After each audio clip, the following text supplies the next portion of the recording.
berdebat, kami persilakan. Sallu ala Nabi Muhammad. Bismillahirrahmanirrahim. Assalamualaikum warahmatullahi wabarakatuh. Alhamdulillah, alhamdulillah qawi sultan al-wadi burhan al-rasul fi karam wa ihsan. Allahumma shalli ala sayyidina Muhammadin qamari wujud fi hadzal yawm wa fi kulli yawm wa fi yawmil maw'ud sirran wa jahran fi dunya wal akhirah wa ala rasulillah amma ba'd. Alhamdulillah, yang kita muliakan, yang kita hormati guru kita bersama Khawatul Majlis Al-Kafiyah Fadilatul Habib Hasan bin Abdul Rahman Al-Kaf beserta keluarga. Kita doakan semoga beliau beserta keluarga selalu diberikan keberkahan oleh Allah Subhanahu wa taala, diberikan selalu rahmat oleh Allah Subhanahu wa taala, panjang umur, sehat walafiat, dimudahkan dalam setiap langkah dakwahnya, dan mudah-mudahan dimudahkan segala urusannya, dan kabul di akhiratnya, dijadikan anak-anaknya semuanya benar-benar menjadi anak-anak yang soleh. Amin amin ya rabbal alamin. Hadirin rahimakumullah, dan dimuliakan juga Bapak-Bapak semuanya segenap hadirin yang insyaallah dimuliakan oleh Allah Subhanahu wa taala. Alhamdulillah, ini malam kita diundang oleh Allah, dimudahkan oleh Allah, langkah kaki kita hadir rutinan majelis setiap malam Jumat di tempat ini dalam zikir, baca ratib, baca salawat, baca daripada maulid Nabi besar Muhammad. Ya alhamdulillah, berarti Allah ingin kita menjadi kelompok orang-orang yang selalu mengingatnya, dan mudah-mudahan kita juga diingat oleh Allah Subhanahu wa taala. Karena Muhammad SAW bersabda, "Man yuridillahu bihi khairan yufaqihu fid-din." Orang yang Allah ingin dia itu baik, Allah akan memberikannya pemahaman dalam agama. Dan pemahaman dalam agama tidak bisa didapat kalau enggak melalui hadirnya orang di majlis-majlis taklim, yang di sana ada daripada ilmu-ilmu yang Nabi besar Muhammad. Alhamdulillah. Makanya kita bersyukur, alhamdulillah kita masih lingkungan kita dekat sama majlis. Alhamdulillah. Makanya ini yang luar biasa, ya. Makanya dekat sama ada yang baca ratib, dekat sama yang baca maulid. Inilah termasuk yang menolak bala dan musibah dari kampung kita.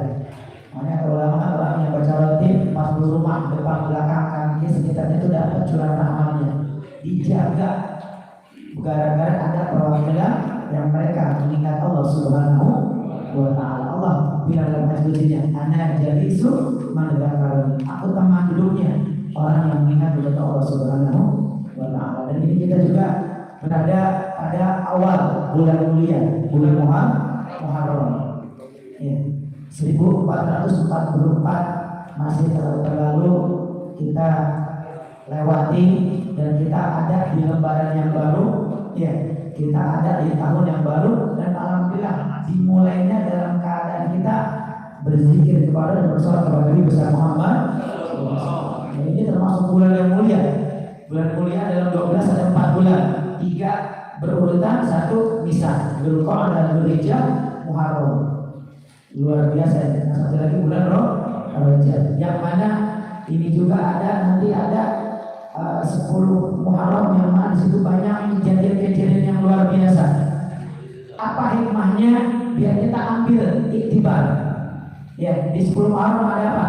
Diterima daripada istighfarnya Nabi Adam alaihi salam. Bukan dosa, Nabi terjaga, tapi lupa. Kalau kata ulama bahasanya lupa, makan gol. Kenapa? Karena para nabi itu dijaga oleh Allah daripada dosa. Dan tadi kita bilang, Rabbi faghfirli dzunubi. Diberkati hari, diberkati Nabi kita Muhammad SAW. Nabi Adam tobat ratusan tahun belum diterima Allah SWT. Tapi ketika Nabi Adam membawa nama kekasihnya Allah, baginda Nabi besar Muhammad, dan itu terjadi pada tanggal 10 Muharram, langsung diterima. Dan mudah-mudahan kita yang sebagai umatnya, apalagi kita kumpul bersama cucunya Nabi Muhammad mudah-mudahan dosa kita juga Allah hapuskan semuanya, amin. Ya, karena yang harapan kita ketika bergantinya baru apa? Mudah-mudahan tahun 1445 ini lebih baik daripada tahun sebelumnya, amin ya Allah.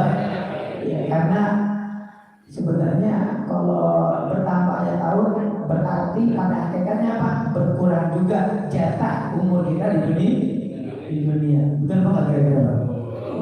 Berkurang, Pak. Makanya dalam artian orang mengartikan ada hijrah Nabi dari kota Mekah ke kota Madinah. Intikal minal jasad, minal makan ke makan. Cuma dari tempat ke tempat. Nah, emang karena waktu itu Nabi pengen dizolimi. Orang di sana maka ingin mengancam Nabi. Bukan Nabi takut enggak, tapi Nabi mencari masalah. Karena ketika Nabi hijrah pun Nabi nggak bawa senjata. Tapi apa? Di situ ada hijrah tempat kalau emang nggak layak untuk kita. Yang kedua apa? Hijrahnya hati. Makanya di perjalanan Nabi ketika hijrah ada kan tuh misalnya seorang kafir pengen bunuh Nabi, udah nyampe dekat pengen tebas nggak bisa, jatuh. Pengen dekat pengen tebas juga jatuh. Enggak, akhirnya bilang, ini Muhammad bukan orang sembarangan. Akhirnya dekat, ya Bakar, ya Muhammad, udah berhenti. Enggak, saya nggak bakal nggak bakal bunuh kalian, nggak bakal deketin lagi. Kenapa? Karena saya udah coba berkali-kali, tapi saya nggak bisa. Akhirnya kalau masuk Islam, ya dibawa tangannya di bawah bimbingan Nabi besar Muhammad, karena dia melihat langsung mujizat Nabi besar Muhammad. Berarti dari situ juga ada yang hijrah hatinya. Dari apa? Dari kekufuran kepada iman kepada Allah Subhanahu wa Ta'ala. Dan ini kita pengenkan hijrah yang sesungguhnya. Apa? Hijrah dari kita belum taat menjadi lebih taat kepada Allah Subhanahu wa Ta'ala. Karena kalau terus sebetulnya kita hidup cari apaan sih? Kalau kita carinya fokusnya ya, bukan gak penting, semuanya penting. Kalau fokusnya jabatan cuma berapa kali bakal beres. Kalau fokusnya harta ketika kita meninggal, pertama bakal ditinggal. Yang kedua bakal menjadi rebutan. Kalau kita meninggalkan bisa jadi banyak orang berikut gara-gara harta warisan. Alhamdulillah ini dari apa sebabnya? Semua satu, karena ada ilmu dari besar Muhammad. Makanya kita pengen memulai di awal 1445 Hijriah, di awal-awal Muharram, di waktu yang mustajab, bulannya mulia, malamnya mulia, malam Jumat. Kita pengen sama Allah dengan banyak doa ini, kita pengen setahun yang akan datang lebih baik lagi keadaan kita kepada Allah Subhanahu wa Ta'ala. Ya, apalagi kejadian apalagi? Nabi Musa alaihissalam selamat daripada kejaran Fir'aun. Itu juga tepat pada 10 Muharram. Itu dipikir-pikir udah mentok. Depan lautan, belakang Fir'aun dengan bala tentaranya. Kalau misalkan hitungan kalah jauh. Kalau misalnya hitungan Nabi Musa udah pasrah. Tapi apa yang hadis itu bisa ambil kesimpulan? Apapun masalahnya, sementok-mentok pun apapun masalah kita di dunia, kalau kita ada hubungan dengan Allah, bersandarnya kepada Allah, maka Allah lah yang punya kendali dan pertolongannya. Iya, tongkat diketok, laut terbelah. Iya, pakai akal. Makanya banyak orang meneliti kan di laut sana. Benar nggak? Pernah terjadi nggak? Banyak orang-orang daripada orang kafir, mereka orang-orang yang muslim itu meneliti. Pernah tuh ternyata di laut sana pernah ada pengeringan beberapa saat, sehingga akhirnya menyebabkan itu ada perubahan daripada laut tersebut. Di tes, dicek, dan itu benar ternyata. Itu waktu zamannya kapan? Zamannya Nabi Musa alaihissalam. Ilmiah juga ada. Ya, kenapa? Kita ambil kesimpulan apa? Man wajadallah wajada kulla syai'. Wa man faqadallah faqada kulla syai'. Barang siapa dia mendapatkan Allah dalam problemnya, dalam masalahnya, dalam urusannya, maka dia mendapatkan segala sesuatu. Tapi barang siapa ketika dia punya problem, punya masalah, dia meninggalkan Allah, bahkan nauzubillah dia jauh dari Allah, udah mau punya masalah, jauh lagi dari Allah, lari lagi dari Allah, maka siap-siap dia bakal kehilangan segalanya. Makanya alhamdulillah dengan ini kita ingat sama Allah, kita kerja, kita ingat sama Allah, kita ada kegiatan, kita juga meninggalkan majelis. Dalam artian apa? Ini kita masih ada hubungan kita kepada Allah Subhanahu wa Ta'ala. Nabi Ibrahim alaihissalam ketika dilempar kepada api oleh Raja Namrud, itu kan malaikat Jibril sempat datang. Ya Nabi Ibrahim alaihissalam, ya Khalilullah, halakal hajat, apakah kau punya hajat? Kalau kepadamu ya Jibril kagak, tapi kalau kepada Allah saya punya hajat. Bayangin, pada waktu itu sebelum dibakar ditawarkan, malaikat Jibril datang langsung Nabi Ibrahim alaihissalam. Cuma kata Nabi Ibrahim, kalau kepada engkau ya Jibril, saya tahu baratnya nih, kau itu jenderalnya malaikat, pembawa wahyu, malaikat yang luar biasa di sisi Allah. Tapi kalau padamu kagak. Tapi kalau kepada Allah, saya punya hajat. Akhirnya apa? Karena hubungan Nabi Ibrahim alaihissalam, api yang segitu dahsyat membakarnya apa? Apa kata Allah? Ya naru kuni bardan wa salaman ala Ibrahim. Wahai api, jadilah engkau yang dingin dan menyelamatkan. Karena kalau misalkan bardan doang, dingin doang, bisa pupuk ke Nabi Ibrahim alaihissalam. Cuman bardan wa salaman, dingin yang menyelamatkan ala Ibrahim atas Nabi Ibrahim alaihissalam. Kenapa bisa selamat kayak gitu? Siapa penolongnya? Malaikat Jibril? Bukan. Siapa penolongnya? Dikala masalah yang luar biasa, dibakar tanggung-tanggung, Allah pencipta api yang mereka bakar kasihnya Allah Subhanahu wa Ta'ala. Apa lagi? Nabi Nuh alaihissalam selamat juga ya, dan banyak lagi yang luar biasa. Apa lagi? Nabi Yunus dimakan ikan paus, ikan hiu ya. Itu dalam 3 kegelapan dalam Al-Quran. Kegelapan di malam hari, kegelapan dalam perut ikan, dan kegelapan di dasar lautan. Tapi apa?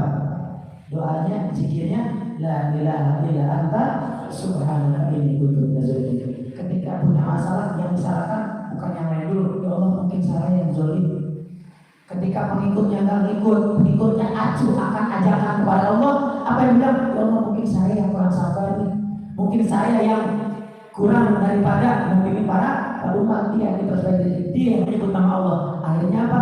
Diselamatkan oleh Allah, keluarlah dari perut ikan tersebut gara-gara ada hubungan, gara-gara bersandar kepada Allah Subhanahu wa Ta'ala. Makanya di 10 malam ini luar biasa.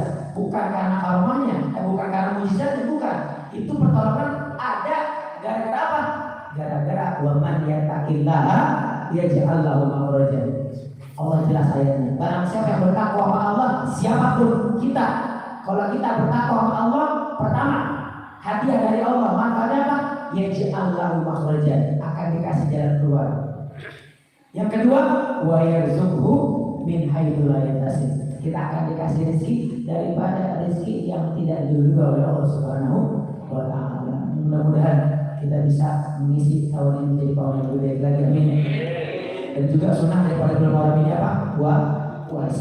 Puasa 10 Muharram boleh puasa, atau enggak 2 kalau Nabi sunnahnya dianjurkan 2, 9, 10 atau enggak 10, 11. Kenapa kok bisa 2 hari? Karena biar tak sama orang Yahudi.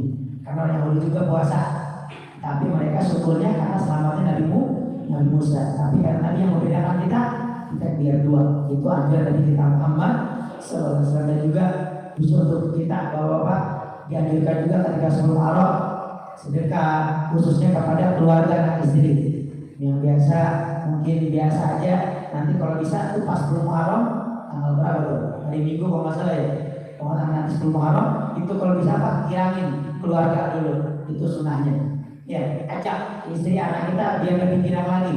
Kenapa? Itu dianjurkan oleh kita Muhammad sallallahu alaihi wasallam. Orang yang suami siapapun lakinya dia yang meluaskan rezeki untuk keluarganya, maka Allah akan meluaskan rezekinya selama setahun insyaallah. Amin ya rabbal alamin. Karena kita kan banyaknya tak dulu teman mulu ya, ya enggak? Istri kita dulu, anak kita dulu, keluarga kita dulu, dan itu dianjurkan banyak ketika 10 Muharram. Dan juga anak yang tidak sebagainya. Intinya amalan baik yang dilakukan pada 10 Muharram. Mudah-mudahan amalan ini bisa jadi kita amalkan. Mudah-mudahan hikmah daripada kisah-kisah yang terjadi pada 10 Muharram menjadikan kita sebab bahwasanya apa? Allah la ilaha illallah. Apapun masalahnya, Allah lah sandarannya. Apapun masalahnya, Allah lah yang kita cari, yang kita pasarkan sebelum yang lainnya. Insya Allah itu aja. Kurang dan mohon maaf. Wassalamualaikum warahmatullahi wabarakatuh.